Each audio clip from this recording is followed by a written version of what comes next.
Kan jy dit hoor soos die branders breek van Victoria Bay tot in Gouritsmond? Kan jy dit sien soos die son opkom en skyn oor die ou Tenikwa berge? Beleef jy dit? Die tuinroete, 'n plek waar God regeer. Mense wat 'n verskil maak met geloof, liefde en hoop. 'n Streek wat God ken, mense liefhet en hulle wêreld vernuwe. Habakuk 2 vers 14 sê, die aarde sal gevul word met die kennis van die heerlikheid van die Here, soos die waters die seebodem bedek. Welkom by Doxadeo Tuinroete.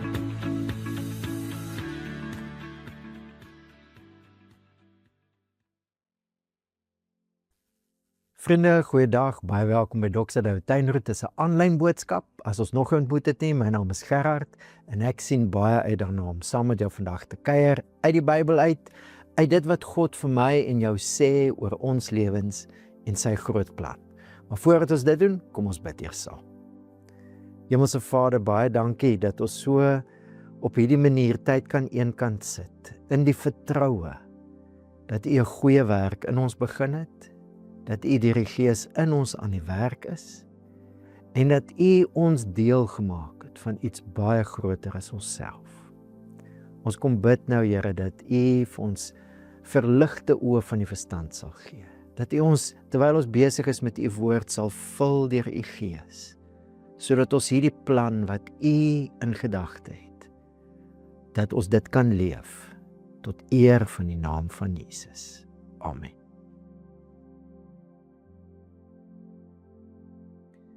Kan ek jou gou uitnooi om te dink aan hoe iets so klein soos 'n uitnodiging 'n mens se lewe totaal en al kan verander. Miskien het jy stories wat jy kan vertel, né? Een of ander belangstelling wat jy ontdek het omdat iemand jou genooi het. Kom ry saam motorfiets of fiets, kom speel saam golf of een of ander sport en nou is jy 'n golfer want iemand het jou genooi. Miskien nog groter as dit. Miskien is dit toe jy jou man of vrou ontmoet het deur 'n uitnodiging. Miskien is dit toe jy deel geraak het van ons gemeente. Miskien kan jy stories vertel waar jy iemand genooi het en dit het 'n groot impak gemaak op daai persoon se lewe toe hulle die uitnodiging aanvaar het. Baie van ons het so tot geloof in Jesus gekom, deur 'n uitnodiging, na 'n geleentheid toe of na 'n gesprek toe. En so het ons Jesus begin volg. Die krag van iets so klein soos 'n uitnodiging.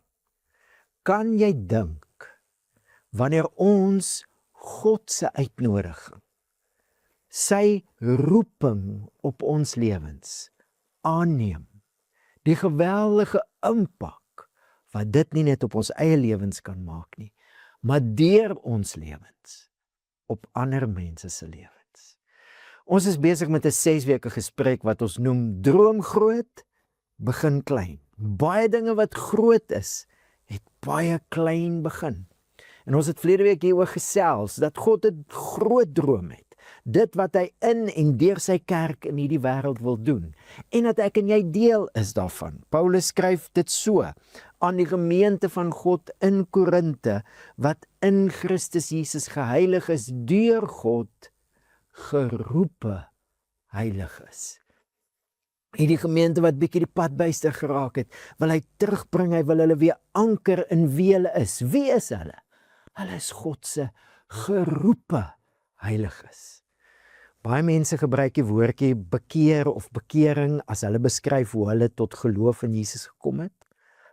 Paulus gebruik daai woordjie bekeer of bekering net 5 keer in al sy briewe. Meer as 150 keer gebruik hy die woordjie roeping. Toe jy tot geloof gekom het, toe jy die naam van Jesus aangeroep het, hoe ons dit ook al beskryf, my hart vir die Here gegee, tot bekering gekom en my sondes bely het, besluit het om Jesus te volg, hoe ons dit ook al beskryf, is dit omdat God jou geroep het. God het 'n droom vir sy kerk en hy het jou deel gemaak, die gemeente in Korinte of hier in die tuinroete, jy is 'n geroepene, jy's deel van hierdie groot droom wat God het. En omdat God nie 'n boelie is nie, die God wat ons in Jesus leer ken, is nie 'n boelie nie, hy gaan jou nooit in sy wil inboelie nie. Hy roep jou en daai roeping is soos 'n uitnodiging. Kan jy dink wat dit aan jou lewe kan doen en wat dit aan mense om jou se lewe kan doen as jy hierdie uitnodiging ter harte neem, ten volle aanvaar en jou in God se roeping op jou lewe begin uitleef. Hoe doen ons dit? Dis waaroor die 6 weke gaan. Ons het verlede week gesê, Paulus skryf vir die gemeente, my broers, liewe familie, slaan ag op julle roeping. Daai slaan ag beteken om te ondersoek en te onderskei. En een van die maniere, en dis waarmee ons hierdie 6 weke gaan reis, waarmee Paulus ons help om ons roeping te onderskei, is deur die kerk en ons as deel van die kerk te beskryf as die liggaam van Christus. Ons het in Efesiërs 4 gesien, hy, Christus, is die hoof, uit wie die hele liggaam harmonieus saamgevoeg en saamgebind deur die ondersteuning van elke gewrig volgens die werking van elke deel afsonderlik, die groei van die liggaam bewerk tot sy eie opbou in liefde. Ek het hierdie week so 'n mooi stelling gelees. When the church is fully being its true self, then the Messiah is displayed to all the world as all the members play their parts, with God Himself dwelling in their midst by His Spirit. Dis die groot droom. Die liggaam van Christus wat in hierdie wêreld Jesus as koning tentoonstel en orals, die eklesia, orals waar Jesus oorwinning behaal het en dis orals. God se verteenwoordigers is om sy koninkryk en kultuur te help vestig. Dis die groot droom. Vir dit om te gebeur, moet daar iets in die liggaam gebeur. Die liggaam moet groei. En hier het ons 'n helse misverstand verlede week aangespreek, met die klem op helse. Ek glo dit kom van die duiwel af. Dis so 'n groot misverstand, ek wil dit sommer 'n mythverstand noem. 'n myth, 'n mite. En dit is dat dit net party mense se verantwoordelikheid en roeping is om die liggaam te help opbou. Het jy gehoor wat Paulus skryf? Elke gewrig, elke deel afsonderlik werk saam vir die groei van die liggaam. Elke een van ons is ingesluit. En as jy jou roeping wil onderskei, 'n deel van die roeping van God op jou lewe is om jouself tot beskikking van die Heilige Gees te stel. Ons het unieke maniere, maar dis ons almal se roeping om deel te neem aan die opbou van die liggaam van Christus, sodat die liggaam van Christus, Jesus se koningskap in hierdie wêreld kan tentoonstel. Onderskei hierdie roeping, aanvaar die uitnodiging. Van harte, heelhartig, neem deel. God se seën rus op hierdie roeping. Hy bemagtig deur sy Gees mense vir hierdie roeping, om die liggaam te help opbou. Vandag kyk ons na nog 'n baie praktiese ding, iets waarsonder ek en jy nie hierdie roeping van God sal kan uitleef nie, en kom ons stel dit eintlik positief, iets waarmee ek en jy juis in staat gestel word, om die roeping van God op ons lewens uit te leef. En ek wil sommer met die deur in die huis val. Glo jy? Nee, ek vra jou nou. Glo jy? Glo jy dat Jesus gelewe het, gesterwe het, en dat God Jesus uit die dood uit opgewek het? Glo jy dit? Glo jy dat Jesus in die hemel ingeneem is, dat hy as die Christus, die gesalfde koning, aan die regterhand van God sit? Dat hy gesê het, aan my is gegee alle mag, alle gesag in die hemel en op die aarde, en hy het dit nie net gesê nie, glo jy dat dit die waarheid is? Dat God se koninkryk besig is om na ons wêreld toe te kom, omdat Jesus koning is? Glo jy dat as Jesus terugkom, elke mens gaan sien dit wat ons nou glo, dat hy die Here is? As jy dit glo, klink dit vir my, jy het nogal baie geloof. En dis presies wat dit gaan vat, om hierdie roeping uit te leef. Geloof. Ons het nou al gesien in 1 Korintiërs 12 en in Efesiërs 4, dat Paulus ons as die Here se kerk beskryf as die liggaam van Christus. Ons kyk nou vandag na Romeine 12, waar hy dieselfde doen. Die liggaam van Christus. Dit is baie duidelik dat dit vir Paulus baie belangrik is, dat ons so sal dink oor onsself en oor waarvan ons deel is, die liggaam van Christus. So moet ons dink aan onsself en dit waarvan ons deel is. Dit gaan ons help om ons roeping uit te leef. Maar dis juis wanneer Paulus skryf oor die liggaam in Romeine 12, wat hy ook praat oor elkeen van ons se geloof. Ons gaan nou vers 1 en 2 lees, maar kom ons begin by vers 3. Deur die genade wat aan my gegee is, skryf Paulus, en hy skryf baie keer so as hy praat oor sy eie leierskap, sy apostelskap, dis net genade, en natuurlik leierskap om gelowiges te help om hulle roeping te onderskei en uit te leef. Deur die genade wat aan my gegee is, sê ek vir elkeen van julle, dat jy nie meer van jouself moet dink as wat jy behoort nie, maar dat jy jou gedagtes daarop moet instel om verstandig te wees, volgens die maat van geloof wat God aan elkeen toebedeel het. Want soos ons baie ledemate in een liggaam het, en nie al die ledemate dieselfde funksie vervul nie, net so is ons, al is ons baie, een liggaam in Christus, en individueel lede van mekaar. Ons het gawes wat van mekaar verskil, volgens die genade wat aan ons gegee is. As dit die gawe van profesie is, beoefen dit dan in ooreenstemming met die geloof. As dit is om ander te dien, gebruik dit vir dienswerk. Wie onderrig gee, moet onderrig. Wie kan bemoedig, moet bemoediging gee. Wie mededeelsam kan wees, moet dit met opregtheid doen. Wie leiding kan gee, moet dit met toewyding doen. Wie barmhartigheid kan betoon, moet dit met blydskap doen.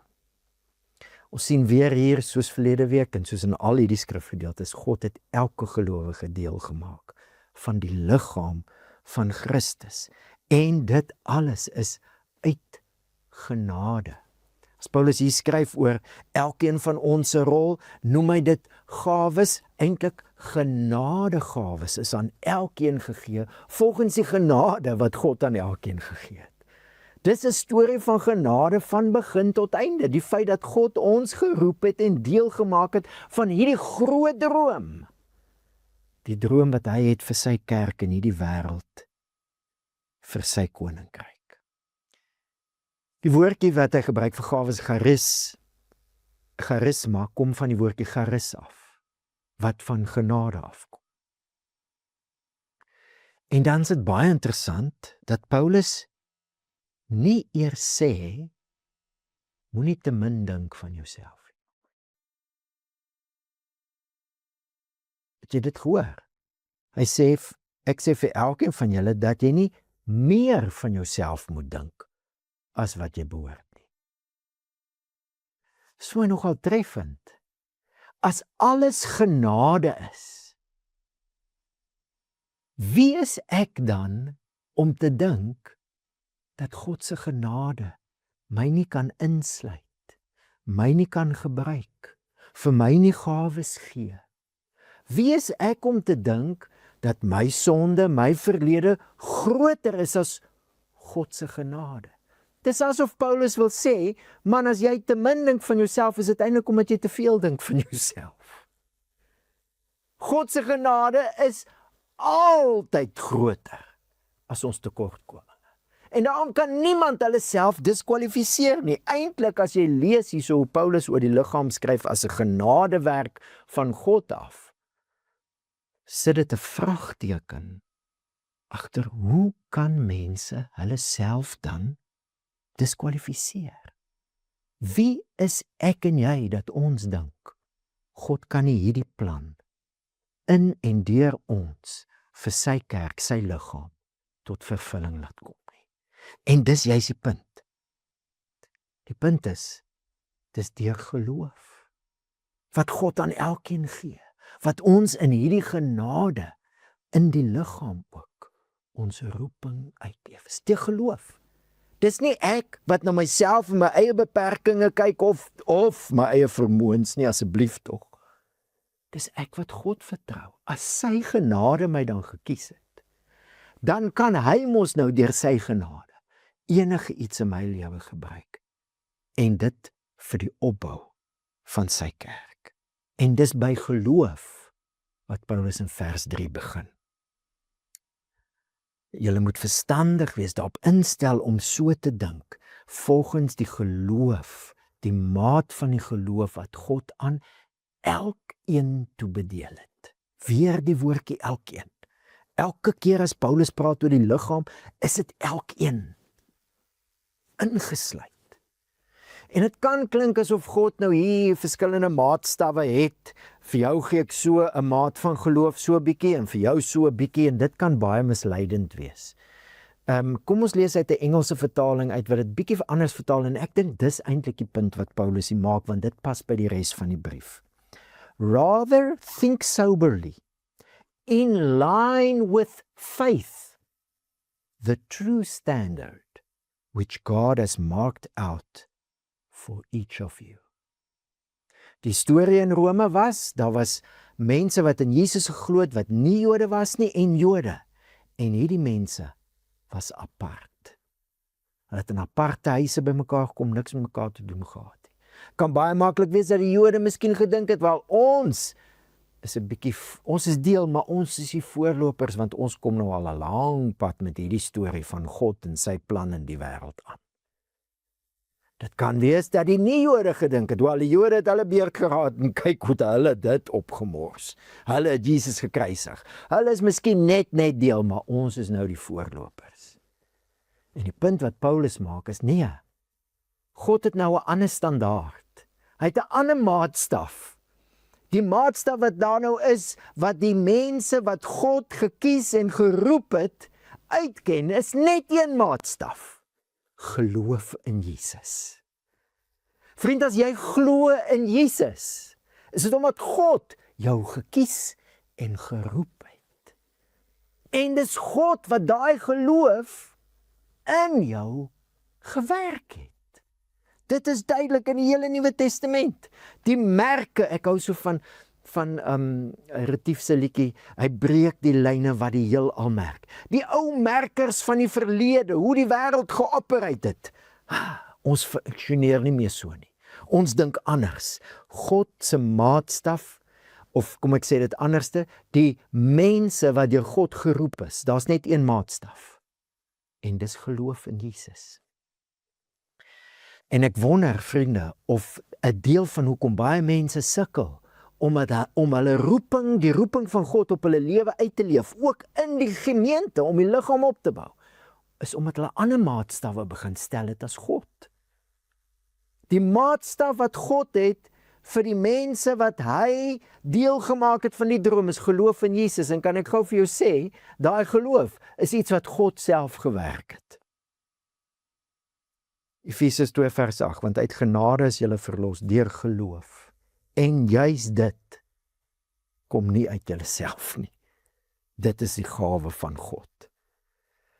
So die maatstaf, die standaard, waaraan al God se geroepenis nou uitgeken word, is God het mense gekies en geroep, en God het geloof in Jesus in hulle gewerk. Dis hoekom die skrif sê, niemand kan sê dat Jesus die Here is, behalwe deur die Heilige Gees nie.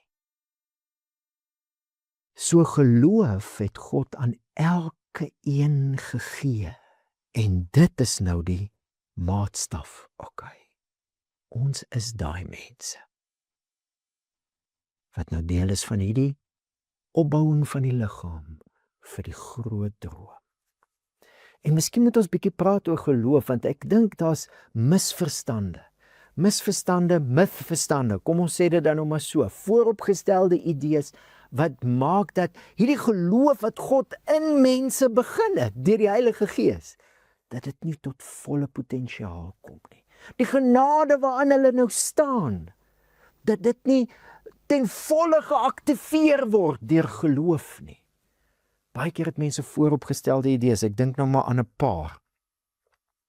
Baie mense wil eers iets sien, voor hulle oorgaan tot aksie. Hulle wil eers iets voel of beleef, hulle wag nog vir iets om te gebeur, voordat hulle self gee vir die roeping, om die liggaam op te bou, terwille van wat God in die wêreld wil doen. Baie mense is in 'n toestand van 'n verkeerde manier van wag. Hulle wag nog vir iets om te gebeur, terwyl dit eintlik deur geloof is, wat jy oorgaan tot aksie. Dis wat Paulus mos gesê het. As God aan ons die geloof toebedeel het, en ons dink reg daaroor, dan sien ons is in 'n liggaam, ons het verskillende gawes, en as jy nou profeteer, die woord van die Here bring, bedien, bemoedig, wat ook al jy doen, dis geloof, waardeur jy oorgaan tot aksie. Jy wag nie tot jy sien of tot jy voel nie. Oor en oor skryf Paulus dit ook, want ons leef deur geloof, nie deur die aanskoue nie. En vriende, dit is so eenvoudig so, dit gaan altyd geloof vat, om oor te gaan tot aksie in die uitleef van hierdie roeping. Ek het al gehoor hoe mense praat, jy moet weet dat jy weet dat jy weet. En dan dink ek ook, maar waar pas geloof nou in daai storie in? Dit gaan altyd geloof vat.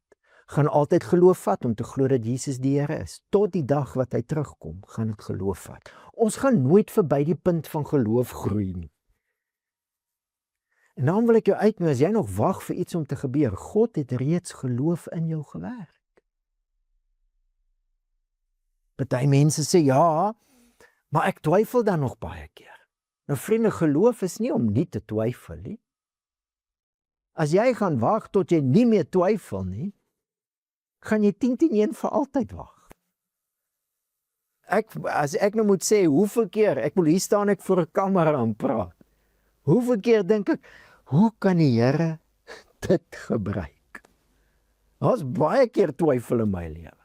Maar geloof is nie die afwesigheid van twyfel nie. Geloof is om te sê, ek vertrou die Here. Ek vertrou sy genade. En ek gee nou myself, al voel ek niks, al sien ek niks. Ek lewe nie deur wat ek sien nie, ek lewe deur wat ek glo. Nog iets wat ek baie keer hoor, is dat mense sê, maar my geloof is nie groot genoeg nie. Interessant, op 'n stadium met Jesus met sy disippels gepraat oor iets baie moeilik, en toe sê die apostels vir die Here, gee ons meer geloof. Toe sê hy vir hulle, as julle geloof soos 'n mosterdsaadjie het, sal julle vir die vyeboom sê, word ontwortel. Mosterdsaadjie, ja, gesien hoe klein is 'n mosterdsaadjie.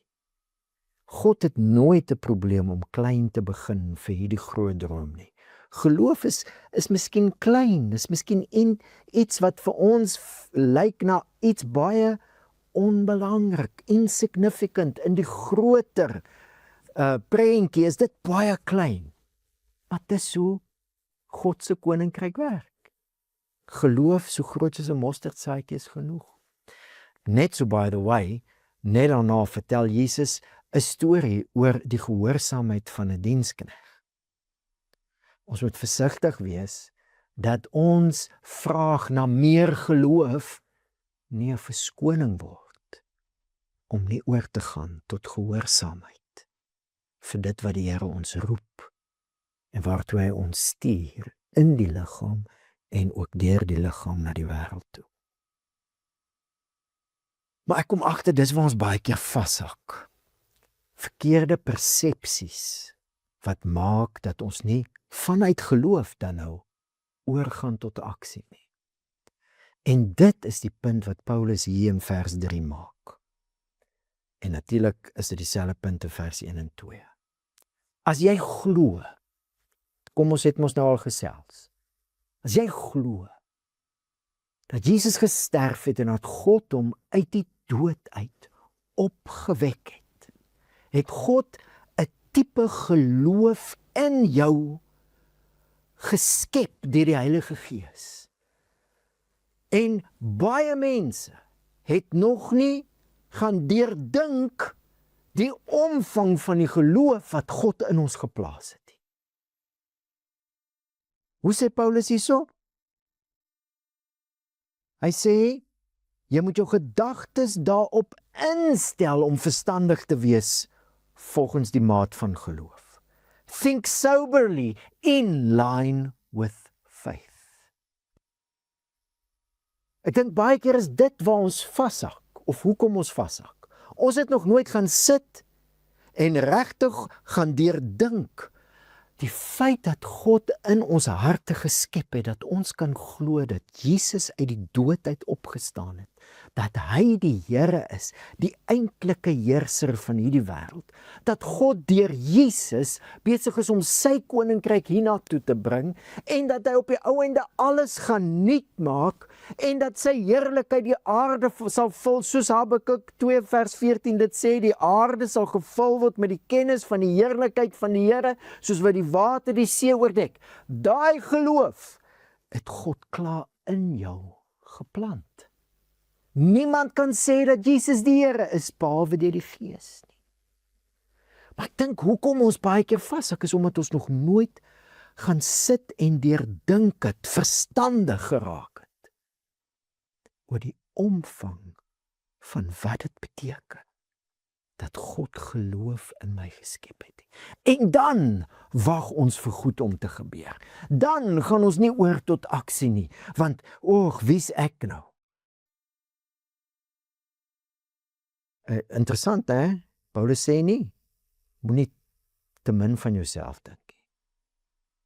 Wie is jy, dat jy kan dink, dat God jou nie kan gebruik nie? Maar dis die punt. Ek dink, baie van ons het nog nie gaan sit en dink, die omvang van die geloof, wat God in ons geskep het nie. In dieselfde hoofstuk, wat Habakuk sê, die aarde sal gevul word, sê hy, die regverdige, deur sy geloof, sal hy lewe. C.S. Lewis skryf in sy boekie Screwtape Letters, wat ons nou gesprekke is tussen duiwels, demone, en dan die baasduiwel wat nou met die appie praat, en hierdie woorde sê, it is funny how mortals always picture us as putting things into their minds.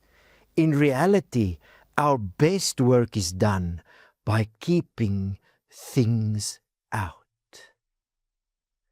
Vriend, besef jy, die DNA van die geloof wat God in jou gewerk het, die omvang van dit, ja, dis nou miskien so klein soos 'n mosterdsaadjie, maar die omvang van daai DNA, om te glo dat Jesus die Here is.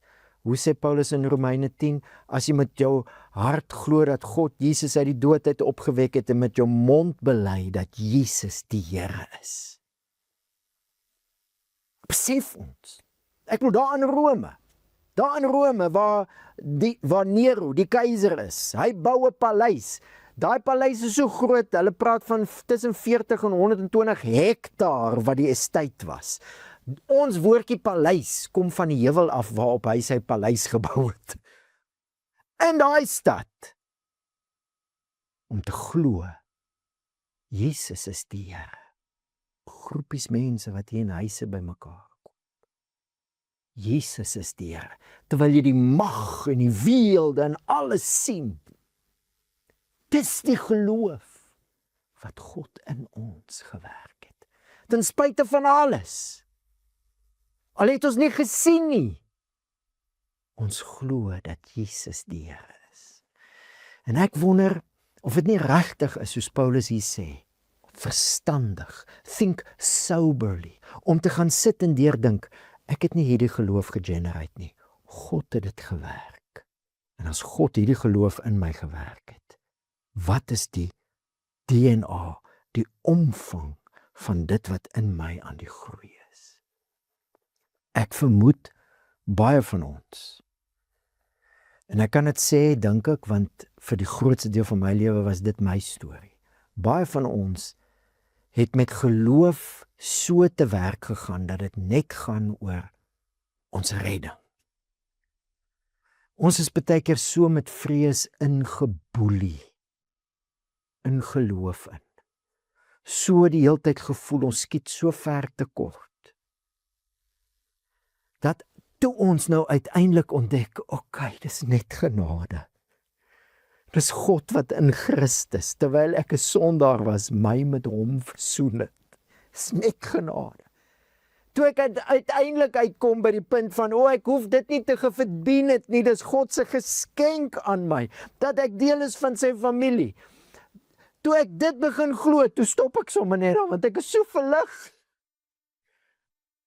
Miskien is dit deel van die probleem.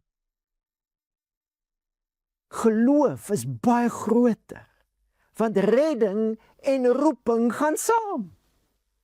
En die geloof wat God in jou gewerk het, is om te glo dat Jesus die Here is, en dat hy ons nou deel maak van hierdie roeping vir sy koninkryk. En dis hoekom Paulus sê, Romeine 12 vers 1 en 2, broers, op grond van die barmhartigheid van God, roep ek julle dus nou op om julle liggame beskikbaar te stel as 'n offer wat lewend en heilig is en vir God aanneemlik. Dit is julle sinvolle, julle redelike, julle logiese godsdiens. Julle moenie aan hierdie wêreld gelykvormig wees nie, maar verander word deur die vernuwing van julle denke, sodat julle goed kan onderskei wat die goeie en aanneemlike en volmaakte wil van God is. Hoe gaan ons onderskei wat God se roeping op ons lewe is? Ons gaan moet vernuwe word deur ons denke. Jy kan nie jou in geloof indink nie. Jy kan nie. Jy kan ook nie jou in geloof inlewe nie. Geloof is die werking van die Gees in ons as ons die evangelie hoor. Maar dan wil die Heilige Gees jou help om vanuit geloof nuut te leer dink. En dis hoe jy God se goeie, sy uitnodigende roeping op jou lewe gaan onderskei. En is treffend hierso ook weer, as Paulus praat van moenie gelykvormig word aan hierdie wêreld nie, wêreld letterlik daar, hierdie era. Vriend, as jy in Jesus glo, het die Gees in jou geloof gewerk, en die DNA van daai geloof is, daar's 'n manier van mens wees, 'n era, daar's 'n regime, daar's 'n heerskappy, maar dit is besig om tot 'n einde te kom. Hoekom? Want dat 'n nuwe era begin. Jesus Christus is die Here. God se nuwe skepping het begin toe Jesus uit die dood uit opstaan. Ja, dit word voltooi as hy terugkom, maar dit is aan die gang. I am making all things new, het begin. Ons lewe, ons is gewortel, ons is geplant in opstandingsgrond. Nie in hierdie wêreld, in hierdie era, hierdie manier van dink nie. Dis die DNA van die geloof wat die Heilige Gees in jou gewerk het. Besef jy dit? Het jy dit al deurdink? Want daai geloof is genoeg. Daai geloof wat sê, Jesus is die Here, en as ek dit glo, het God my gekies en geroep om deel te neem aan sy koninkryk, deur deel te neem aan die opbou van sy liggaam. En wie is ek? Mag nooit te veel van myself dink, ek moet nie meer van myself dink nie. Ek moet dink ooreenkomstig geloof.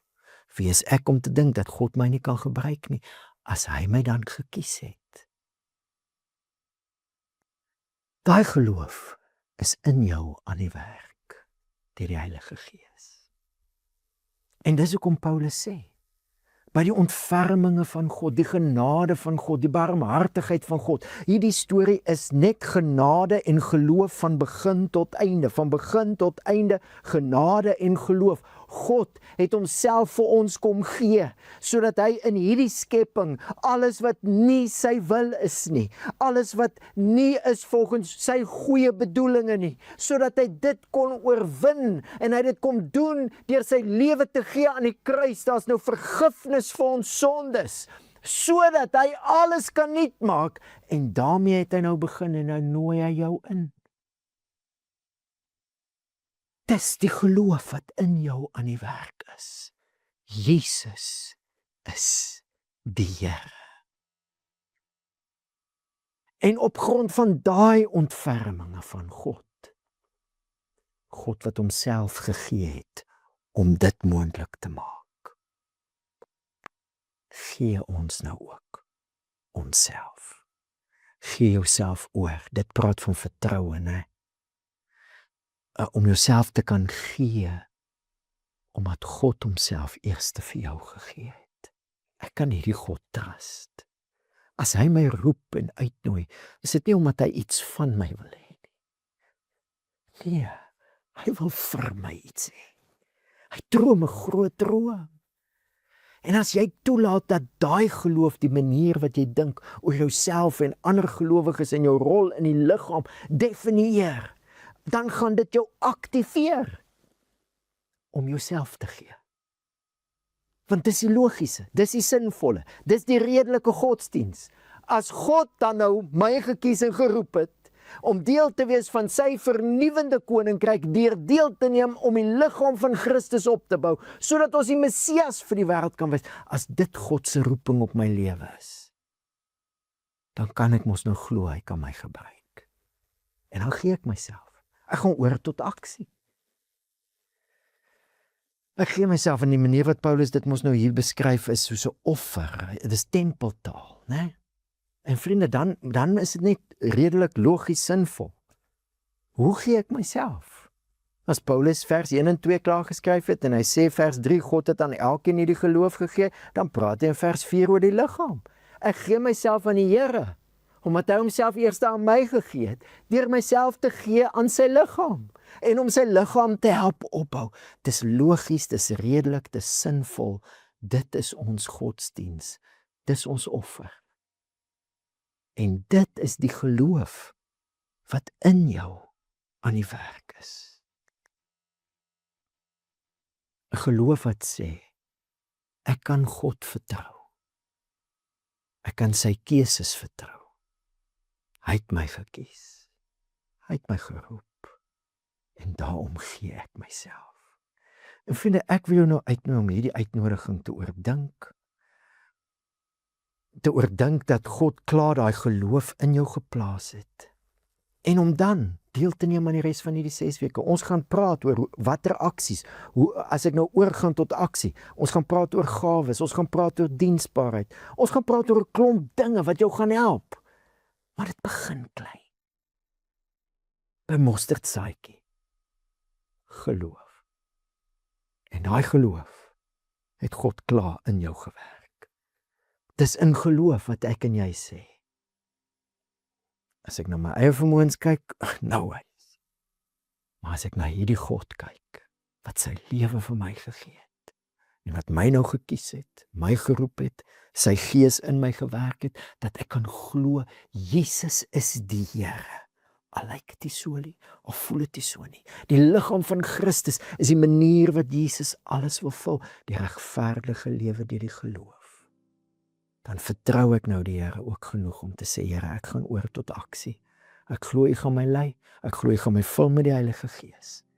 En moenie verbaas wees. Moenie verbaas wees as die Here jou verras nie. Ek wil Filippus het begin deur die weduwees te bedien met kos. Hy het geëindig as een van die groot evangeliste. Wel, ek sê nog geëindig, ek weet nou nie waartoe hy toe is nie. Moenie verbaas wees as die Here jou verras nie. Maar laat toe dat daai geloof wat God in jou gesit het, oorgaan tot aksie. Die Here gaan my gebruik. En as jy klaar, as dit 'n eerste tree is, ons gaan praat oor dit, maar as jy klaar deelneem, jy's in 'n groep, of jy is by ISIF, of by kinderbediening, of wat ook al, hou op om dit net te sien as iets wat ek maar net doen om 'n funksie te vervul. Dis nie dit nie. Dis 'n uitleef van geloof. Bid daaroor. Bid dat die Here jou elke keer sal gebruik. Hou op om te dink dat vir sekere gawes en bedieninge moet ons bid, maar die ander goed, ons weet om dit te doen. No ways! No ways! Hoe kan die Here my gebruik deur koffie uit te sit? dat daar 'n atmosfeer van gasvryheid kan wees, dat sy Gees mense kan roep en trek na Jesus toe. Alles wat ons doen in die liggaam, doen ons deur geloof. Hierdie geloof, Jesus is die Here en God het ons gekies vir die liggaam van Christus om Jesus as koning in die wêreld tentoon te stel. En daai God kan ek vertrou. Dat maak nie saak wat my gawes is nie. Al is dit hoe in my oë klein, geloof soos 'n mosterdsaadjie is genoeg. Ek wil bid saam met jou en ek wil bid dat die Here deur die woord in my en in jou ons sal herinner aan die geloof wat deur sy Gees reeds in ons aan die werk is. En dat hy ons dan sal help om volgende tree te gee in die uitleef van hierdie roeping, om sy liggaam te help opbou vir dit wat hy in die wêreld doen. Kom ons bid saam. Hemelse Vader, dankie dat U ons roep. As ons nou dink aan stories uit die Ou Testament, as ons dink aan Hebreërs 11, al daai mense van geloof, het begin by 'n roeping. U is dieselfde God, wat elke een van ons by die naam roep. En die teken, die standaard, ons glo in Jesus. Ja, help ons om hierdie geloof te deurdink, verstandig te raak, vernuwe in ons denke, sodat ons onsself kan gee in vertroue vir dit wat U deur ons wil doen in U liggaam en deur U liggaam in hierdie wêreld. Ons bid dit, Here, in die naam van Jesus, sodat U groot droom al hoe meer 'n realiteit kan word, ook hier in die tuinroete. Dankie, seën ook ons gesprekke hierdie week, help ons om mekaar te bemoedig, help dat ons woorde, juis woorde sal wees, wat maak dat mense ophou om hulle self te diskwalifiseer, maar hierdie verantwoordelikheid sal opneem. Ons bid dit in Jesus se naam. Amen. Dankie vriende, was lekker om saam met jou te kuier. Die Here seën vir jou.